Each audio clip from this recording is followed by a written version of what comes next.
Hey guys, what's the review show? My name's Austin. Drop stars Megan Faye and Brandon Sklenar. A widowed mother's first date in years takes a terrifying turn when she's bombarded with an anonymous, threatening message on her phone during their upscaling dinner, leaving her questioning if her charming date is behind the harassment. I'm actually really shocked by this movie. I wasn't too sure going into it, but I gave it the benefit of the doubt going in just because it's Blumhouse, and I haven't been a big fan of Blumhouse films, so I go in with low expectations most of the time with Blumhouse. But you do also have the director of Happy Death Day, which is a fantastic film. Well, it's not. I mean, it is tropey, but it is a fun film. That is a fun movie to go out and watch. So yeah, this movie really surprised me, especially with how much you do care about the main leads in the film. Dynamic between Violet and Henry, that is played by Megan and Brandon, they have great chemistry in the film. Like, they're very funny. You actually really get a good grasp on feeling for these connections with these characters, especially Megan, who has a past abusive relationship, kind of has some form of trauma on her. Even the side characters in this film are very likable. They do a very good job at getting you immersed in this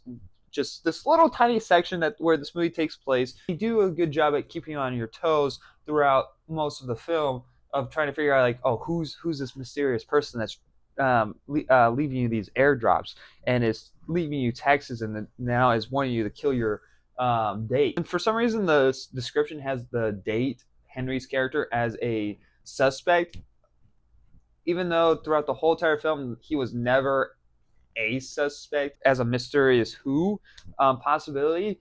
That's kind of like a little bit misleading on. And with the reveal of the person, you should probably figure out who the mysterious person is like halfway through the film, because the movie is trying its so hardest to throw you off. Like, it was doing, it was fine kind of like at first, but at some point the movie just is trying really hard to the point where it's like, okay, it's obvious at this point, and you have to question a lot of the logical thinking in this movie. The villain's plan in this movie to get her date killed has all these cameras set up throughout the building. I'm like, how did you do all of this? And there's parts in the film where I'm annoyed by certain characters that are just trying to move the story along, of like, because you're trying to figure out who the mysterious killer is. But by this point of the film, it's like, all right, we need to move the story along, so we're going to say this thing that to kind of make our character suspicious.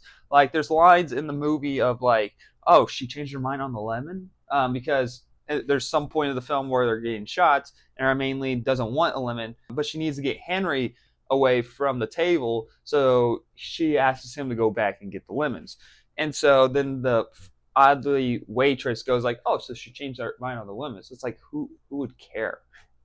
What kind of person would say that? And she even says it's the same character that has these weird dialogue at some point in another part of the film, going like, oh, but this person usually sat over there. It's like, okay, who cares? It's like, it's so there's parts of the film where it has forced dialogue spread throughout the film to progress the film, and I'm like, it kind of took me out a tiny bit. And next to the third act, it's like where it really got ridiculous, where you have someone getting pulled through a window up the top of a skyscraper because of air pressure. And so I'm like, would that happen? I don't know. I've never been sucked out of I've never been at top of a skyscraper and broke a window to test that out. But I'm pretty sure that's not how that would work. And there's this odd reveal towards the very end of the film. I'm like, if that's what I think that is, that's a very continuity error of the film, or that's like a plot hole, because it doesn't really make any sense if that I'm thinking what I'm thinking.